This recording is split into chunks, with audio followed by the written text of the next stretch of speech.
In the quiet of the night, when the nurses had stepped out, Emeka acted on a plan he had thought of for months.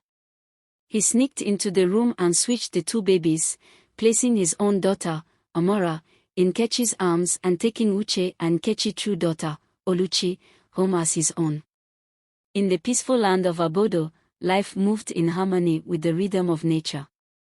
Tall, lush trees swayed in the gentle breeze, while the laughter of children echoed through the village streets. King Hugo and Queen Ada, beloved rulers of Obodo, were respected by all, and their reign was a time of happiness and prosperity. They had one deep wish: to see their young son, Prince Ifeanyi, grow into a wise and noble king. One quiet evening, the royal palace received a visitor, an elderly herbalist known throughout Obodo for her visions and wisdom. With a serious look, she shared a prophecy that filled the king and queen with hope. She spoke of a girl yet to be born, a girl destined to marry the prince and become the future queen of Obodo. The girl who carries this destiny will come from the family of Uche and Nkechi, who live in this very kingdom, the herbalist declared. This girl shall possess the strength, kindness, and wisdom needed to stand beside Prince Ifeanyi. This prophecy spread over the village, reaching every corner of Obodo, bringing joy to Uche and Nkechi. They were humble people, known for their kindness and hard work, and they had longed for a child for many years. Soon after the prophecy, Nkechi discovered she was with child, and the entire village celebrated this sign of divine blessing. Their family, honored and blessed, felt the weight of their future daughter's fate with both pride and reverence. 9 months later, the time finally came for Nkechi to give birth. She was taken to the village hospital, where she labored under the soft light of the moon. It was a long and exhausting night, but she endured, knowing that she was bringing a special child into the world. The nurses and midwives were gentle, guiding her through the pain with soothing words and warm smiles. In a twist of fate, Nkechi's sister-in-law, Ijeoma, who was married to Uche's brother Emeka, was also in labor that very night. The village had rarely seen two births on the same night in the same family, and many felt it was a mysterious sign. But Emeka was not as kind-hearted as his brother. Greedy and envious, he had always felt that Uche's success and happiness overshadowed his own. He knew about the prophecy and secretly wished his own daughter could be destined for greatness. That night, as Nkechi and Ijeoma each gave birth to a baby girl, Emeka's envy grew into something dark and dangerous. In the quiet of the night, when the nurses had stepped out, Emeka acted on a plan he had thought of for months. He sneaked into the room and switched the two babies, placing his own daughter, Amora, in Nkechi's arms and taking Uche and Nkechi's true daughter, Oluchi, home as his own. Uche and Nkechi had no idea of the switch. They looked down at the baby girl they believed was their own, filled with love and joy, while Emeka, holding Oluchi, felt a thrill of triumph. From that moment, two destinies had been swapped in silence. As the years passed, the two girls grew up under very different circumstances, although they were unknowingly linked by fate. Amora, raised by Uche and Nkechi, was believed to be the child who was destined to marry Prince Ifeanyi. She grew up with the knowledge that she was special, and this soon filled her with pride and arrogance. She enjoyed the attention and privileges her future position brought her, and her every action reflected a sense of entitlement. Her heart, once innocent, became filled with pride and an unkind attitude. On the other side of Obodo, Oluchi, the true child of the prophecy, grew up in Emeka's household, where she was treated as little more than a servant. Emeka, hiding his secret, was often harsh with Oluchi, scolding her for small mistakes and giving her the heaviest chores. However, Oluchi's spirit was gentle and kind. She found joy in helping others, even though her life was full of hardship. Her mother, Ijeoma, felt confused by Emeka's behavior but remained silent, believing it was her duty to support her husband. As Oluchi grew, her gentle and respectful nature became a comfort to the villagers, who often saw her quietly helping elders or playing with young children. She was loved by many in the village, even if her father showed her no kindness. Prince Ifeanyi grew into a young man known for his kindness and humility, qualities that made him beloved by his people. His parents had raised him to value respect and compassion, teaching him that a true king should serve his people. But as he reached marriageable age, he became more aware of the prophecy that had long bound him to Amora. When Prince Ifeanyi first met Amora, he tried to be patient and understanding, but he was troubled by her prideful and dismissive attitude toward others. She was often rude to the palace staff and villagers, reminding them of her future status. Over time, her behavior only worsened, and whispers began to spread through Obodo. People wondered if she could truly be the queen the prophecy had spoken of. One day, Prince Ifeanyi encountered Oluchi in the marketplace, where she was helping an old woman carry her goods. He was immediately struck by her warmth and humility. She did not know who he was and treated him with the same kindness she showed everyone. This brief encounter left a lasting impression on him, and he found himself drawn to her in a way he could not explain. Though he knew he was expected to marry Amora, Prince Ifeanyi's heart began to turn towards Oluchi, the girl who seemed to embody everything he believed a queen should be. Amora's pride continued to grow, and she treated the villagers with increasing disdain. She expected everyone to bow to her, often demanding respect in loud, disrespectful ways. She seemed to relish the power she believed her future marriage to the prince would grant her, using it as an excuse to act superior. The villagers grew frustrated with her behavior, often whispering behind her back. "Is this truly the girl meant to be our future queen?" they asked one another. Her arrogance became a shadow over the village, and some people even began to avoid her presence. Meanwhile, Oluchi's kindness only grew with time. She became beloved by the entire village, who saw her as a humble and sweet girl who respected her elders and showed love to everyone, regardless of their status. Years passed, and fate began to stir again. The midwife who was present during Nkechi and Ijoma deliveries returned to Obodo after many years away. As she settled back into the village, she noticed Oluchi and was struck by her resemblance to Nkechi, despite believing Amora was Nkechi's daughter. The midwife's suspicions grew, and she began asking questions, trying to recall details of that fateful night. Her heart grew heavy as she pieced together the truth, realizing that someone had committed a terrible crime by swapping the babies.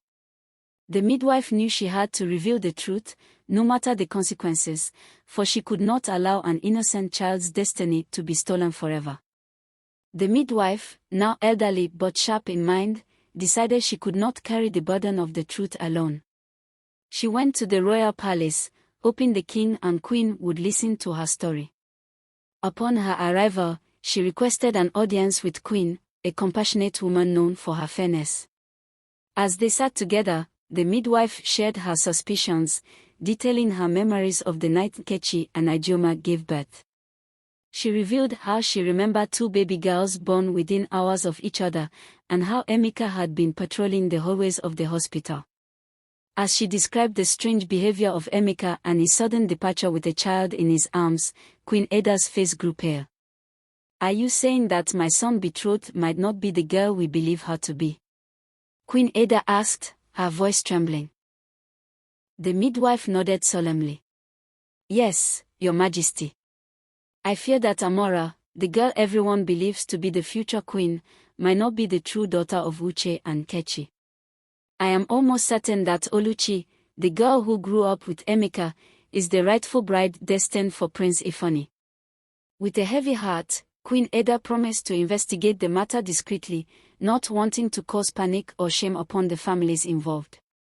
But she knew that this revelation, if true, would change everything. Queen Eda could not rest. The revelation had taken root in her heart, and she felt compelled to speak to Nkechi. The following morning, she paid a visit to Nkechi's home, hoping for some clues that might confirm the midwife's suspicions. Nkechi was surprised but honored by the queen's unexpected visit. As they shared tea, the queen carefully broached the subject, speaking of the birth of your daughter that night. Nkechi's face filled with sadness and confusion as she listened to the queen's words. She had always felt a strange, inexplicable distance from Amora, despite raising her with love and care. There were times, Nkechi admitted, when I wondered if something wasn't quite right. Amora has always been difficult. Her heart does not seem to be filled with the love I've tried to nurture in her. The queen placed a gentle hand on Nkechi's shoulder. Then perhaps it is time we seek the truth, she said softly. It may hurt, but we cannot ignore what our hearts are telling us. Determined to uncover the truth, Queen Ada and Nkechi decided to confront Emeka. When they arrived at his home, Emeka was caught off guard, surprised to see both women at his doorstep. He stammered, trying to mask his unease, "Greeting my queen," but Queen Ada's piercing gaze held him still. "We need answers, Emeka," Queen Ada stated firmly. "Tell us about the night Nkechi and Ijeoma gave birth. Did you switch the babies?" Emeka's face turned ashen. He knew the secret he had kept for years was finally unraveling. The guilt and fear he had suppressed for so long came crashing down upon him. Trembling, he tried to deflect, but Queen Ada's insistence left him with no choice. Under the weight of their questioning, he broke down, confessing the truth. "Yes," he admitted, barely able to meet their eyes. "I switched the babies. I wanted my own daughter to have the destiny meant for Nkechi's child. I wanted her to live a life of honor and privilege." Nkechi collapsed into tears, heartbroken to realize her own brother-in-law had stolen her daughter. Queen Ada held Nkechi close, her own heart aching. Emeka stood in shame, aware that his actions had caused unimaginable pain and suffering to an innocent child. Unaware of the turmoil brewing in the village, Prince Ifeanyi continued to feel drawn to Oluchi. He couldn't understand why, but he felt a connection to her that was unlike anything he had experienced before. Her warmth, humility, and kindness captivated him in a way that Amora's arrogance never could. One day, he saw Oluchi standing at the village square. He approached her, and as they spoke, he realized how deeply he admired her heart. She listened to him as if he were an ordinary man, not a prince, and treated him with a respect that felt genuine. "I feel that I have known you forever," Prince Ifeanyi told her, his eyes softening. "You bring a peace to my heart, Oluchi, that I cannot explain." Oluchi blushed, taken aback by the prince's words. She had always admired him from afar, thinking he was out of reach. Little did she know that she was the one he was destined to love. Their bond grew that day, setting the stage for a love that would defy all obstacles. With Emeka's confession, Queen Ada and Nkechi faced the daunting task of revealing the truth to both girls. They knew it would shatter the world each of them had known, yet there was no choice. The rightful queen of Obodo had to be restored to her place. They gathered Amora and Oluchi in the palace, and in front of the entire royal court, the story was unveiled. Emeka was brought forward to admit his crime, and the villagers watched in shock and outrage as he confessed to switching the babies on the night of their birth. Amora was horrified. She had always believed she was destined to marry the prince, and now her entire identity felt like a lie. She struggled to process the news, unable to accept that her future was not hers after all. In anger and bitterness, she lashed out, refusing to believe that she was not the child of prophecy. Oluchi, on the other hand, was overwhelmed. She had always felt different from her father, and now understood why. Tears filled her eyes as she learned that she was the true daughter of Uche and Nkechi, the girl destined to become queen. The prince, who was present during the revelation, felt his heart swell with joy and relief. His love for Oluchi was now affirmed by destiny itself, and he felt emboldened to pursue her as his rightful bride. The villagers, who had long endured Amora's arrogance, were both shocked and relieved by the truth. They had never understood why she behaved so harshly, and now it made sense. She had been raised with a destiny that wasn't hers, and it had clouded her spirit. Many of them, especially the elders, approached Oluchi with heartfelt words of support, recognizing her as the humble, kind-hearted future queen they had always desired. Amora's pride took a heavy blow. She felt the judgment of the villagers and the weight of her father's deception. The realization of her true place in the world was a bitter pill to swallow, and her arrogance was replaced by a deep sense of shame.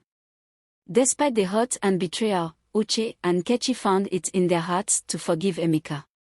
They could see the pain and guilt he carried, and they understood that while he had done a terrible thing, he had also raised Oluchi in his own way.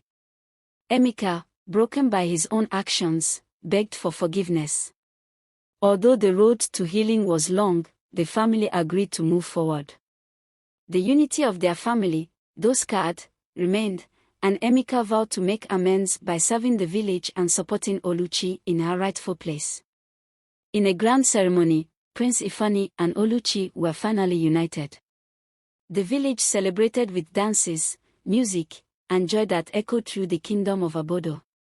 The prince's love for Oluchi, deep and pure, resonated with everyone who attended, and the entire kingdom rejoiced in the fulfillment of the prophecy. Amora, though still nursing her own wounds, watched from a distance. She realized that perhaps this was a new beginning for her as well, a chance to live a life true to her heart, away from the expectations that had shaped her into someone she was not meant to be. As they stepped into their roles as king and queen, Prince Ifeanyi and Queen Oluchi ruled with compassion, humility, and love. The people of Obodo, grateful for their leaders, prospered under their care. Oluchi's journey from a life of hardship to the throne became a tale of hope and resilience for generations to come, reminding all that true destiny could never be stolen. Amora, too, found peace, choosing a quieter life where she could find herself anew. Emeka's story became a cautionary tale, a reminder that envy and deception carry heavy consequences. And so, the prophecy was fulfilled, not just in the union of Prince Ifeanyi and Oluchi, but in the healing and growth of all those touched by the story of Obodo's stolen destiny. Thank you for watching this video. If you enjoyed it, please subscribe to my channel and turn on notifications so you never miss an exciting new story. Your support means a lot, and I look forward to sharing more captivating tales with you. See you in the next video.